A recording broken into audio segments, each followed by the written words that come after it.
নমস্কাৰ এটি বিশেষ বাতৰিলৈ নিউজ নৰ্থ ষ্টুডিঅ'ত মই মুকিবুল হুছেইন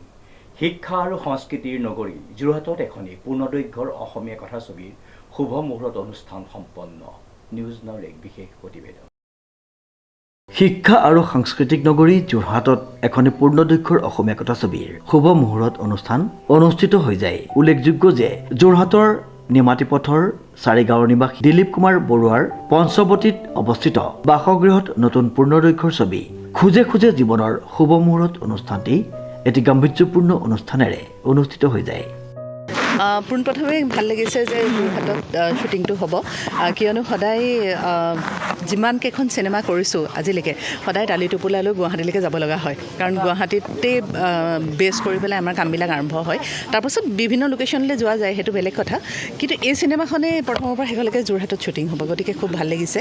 আমাৰ সুন্দৰ লোকেশ্যনবিলাক দেখা পাব নিজৰ হোম টাউন কষ্ট অলপমান কম হ'ব আৰু ধ্ৰুৱ আমাৰ চিনেমাখনৰ ডাইৰেক্টৰ তেখেতে খুব সুন্দৰ কাম কৰিছে খুব চিৰিয়াছ তেখেতে কামৰ ক্ষেত্ৰত সেইটো এটা ভাল লাগিছে আৰু সমগ্ৰ টিমটোত জয়ন্ত দাহঁত আছে অনিমেষ তেখেতসকল আছে গতিকে গোটেই টিমৰ যিখিনি মানুহ সেই মানুহখিনি আচলতে খুব সমাজৰ কাৰণে কাম কৰা ওতঃপ্ৰোতভাৱে লাগি থকা এখিনি মানুহ আৰু আমাৰ জয়ন্ত দাহঁত আছেই যোৰহাটৰ পবিত্ৰ দা আছে গতিকে ভাবিছোঁ খুব সুন্দৰ কাম এটা হ'বলৈ গৈ আছে বিশেষকৈ যোৰহাটবাসী ৰাইজে বা অসমবাসী ৰাইজে আপোনাক এইখন চিনেমাত কেনেকৈ ধৰণে দেখা পাব এইখন চিনেমাত মোৰ কেৰেক্টাৰটো মৰম লগা এটা চৰিত্ৰ কলেজৰ লেকচাৰাৰ এনেকুৱা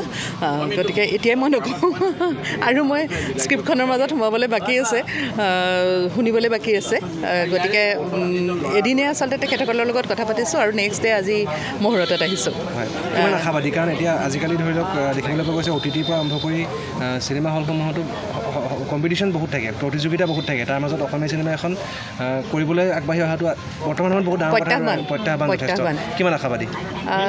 চিনেমাখনৰ লগত জড়িত ব্যক্তি হিচাপে বা জড়িত নাথাকিলেও আশাবাদী অসমীয়া চিনেমাক লৈ আমিতো বিচাৰোঁ অসমীয়া ছবি জগতৰ লগত জড়িত ব্যক্তি হিচাপে প্ৰতিখন অসমীয়া চিনেমাই হিল্লোল ভাঙি মানুহে চাবলৈ আহক কিন্তু বিভিন্ন মানুহৰ বিভিন্ন টেষ্ট আছে সকলো চিনেমা সকলো মানুহে ভাল নাপায় গতিকে এনেকৈও আমি ক'ব নোৱাৰোঁ যে হলত বহুত মানুহ হৈছে কাৰণে চিনেমাখনৰ গুণগত মানদণ্ড ভাল আৰু চিনেমাখনত হলত মানুহ নাই কাৰণে বেয়া সেই কথাটো আমি ক'ব নোৱাৰোঁ বহুত ভাল চিনেমাও মানুহে চাবলৈ নাযায় আৰু কিছুমান চিনেমা চাবলৈ মানুহক মানসিক প্ৰস্তুতিৰ প্ৰয়োজন হয় যদি চিনেমাখনৰ কণ্টেণ্টটো অকণমান গধুৰ হয় ভাবিবলগীয়া কথা হয় আৰু যেনেকৈ কিছুমান চিনেমা হাস্যৰসৰ যি যোগান ধৰে বা এনেকুৱা চিনেমাবিলাক সেইখিনি চাবলৈ প্ৰস্তুতি দৰকাৰ নহয় গতিকে এই ছবিখনৰ ক্ষেত্ৰত কমাৰ্চিয়েল ফিল্ম হিচাপে তেওঁলোকে চাবলৈ পাব আৰু বাকীখিনি কথা মই কৈছোঁৱেই যে ছবিখনৰ লগত জড়িত হ'লেহে মই বাকীখিনি কথা ক'ম পিক্সেলাৰী ফিল্মছৰ ধ্ৰুৱ জে বৰদলৈৰ পৰিচালনা আৰু ভিজন ক্ৰিয়েশ্যনৰ ডক্টৰ জয়ন্ত দাস অনিমেষ বৰুৱা আৰু ৰোমান বৰদলৈৰ প্ৰযোজনাৰে খুজে খুজে জীৱন ছবিখনৰ সম্পূৰ্ণ দৃশ্যগ্ৰহণ যোৰহাটতে কৰা হ'ব বুলি জানিব পৰা গৈছে খুবেই ভাল লাগিছে আমি যিমান দিনৰ পৰিকল্পনা কৰি আছিলোঁ যোৱা বছৰৰ পৰা আৰু যোৰহাটত কৰি পাই আমি খুবেই ভাল পাইছোঁ এই ঘৰটো একচুৱেলি 1880 চনৰ হয় আৰু আমাৰ যিজন কেৰেক্টাৰ দিলীপ তেখেতেও মানে একদম এনেকুৱা পুৰণা ঘৰতে থাকে আৰু ধুনীয়াকৈ এই জেগাটোত পালোঁ আৰু যিটো কাহিনী হয় সেইটো ধৰি লওক এজন সৰু ল'ৰা ক্লাছ 12ত পঢ়ে তেখেতে মিউজিক ভাল পায় কিন্তু মাক দেউতাকে ধৰি লওক অলপ ইঞ্জিনিয়াৰ বা এনেকুৱা হ'বলৈ চেষ্টা কৰি থাকে যিটো সদায় সচৰাচৰ দেখা যায় পৰিয়ালত যে কেনেকৈ নিজৰ ল'ৰা ছোৱালীবিলাকে মনৰ কথা কেতিয়াও খুলি ক'ব নোৱাৰে মাক বা দেউতাক বহুত ষ্ট্ৰিক্ট হ'লে যেনেকুৱা হয় কথাখিনি যে কেনেকৈ আঁতৰি গৈ থাকে কেতিয়াবা মনৰ কথা ক'ব নোৱাৰাৰ কাৰণে চ' এই চিনেমাখন বেচিকেলি মনৰ কথা ক'বলৈ আমি এটা আহ্বান জনাইছোঁ যে মনৰ ভিতৰত যি চলি থাকে সেইখিনি কথা কৈ দিলে সমাধান হয়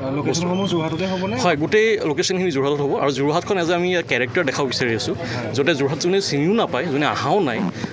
কোনোবা বেংগলোৰ বহি থাকিব কোনোবা দিল্লীত বহি থাকিব তেওঁলোকে যাতে যোৰহাটখন দেখিবলৈ লাগে যে হয় আমি ইয়াতে আছোঁ নেকি সেনেকুৱা ধৰণৰ এটা কিবা কৰিব চেষ্টা কৰি আছোঁ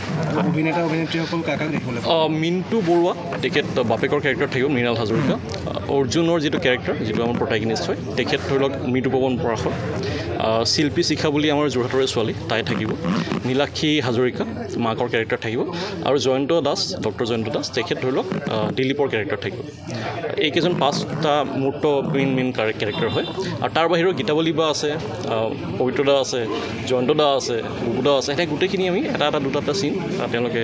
থাকিব। লগতে আজি যিহেতু শুভ মুহূৰ্ত, কিমান মাহ বা কিমান বছৰৰ পাছত আপোনালোকে এয়া চিন্তা কৰিছে চলচ্চিত্ৰৰ বিষয়লৈ অহাৰ?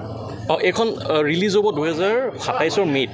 হয়, আমি 1 বছৰ এটা সময় হাতত লৈছোঁ, 1 বছৰমান, চ' যাতে আমি চিনেমাখন এই শ্বুট কৰাৰ পৰা অহা বছৰ মে'ত ৰিলিজ হ'ব। ছবিখনত মহময় অভিনেত্ৰী গীতাৱলী ৰাজকুমাৰী, জয়ন্ত দাস, জয়ন্ত নাথ, মানৱজ্যোতি বৰা, পবিত্ৰ বৰুৱা প্ৰমুখ্যে কেইবাগৰাকীও বিশিষ্ট অভিনেতা অভিনেত্ৰীয়ে অভিনয় কৰিব বুলি ছবিৰ প্ৰযোজক গোষ্ঠীয়ে জানিবলৈ দিছে।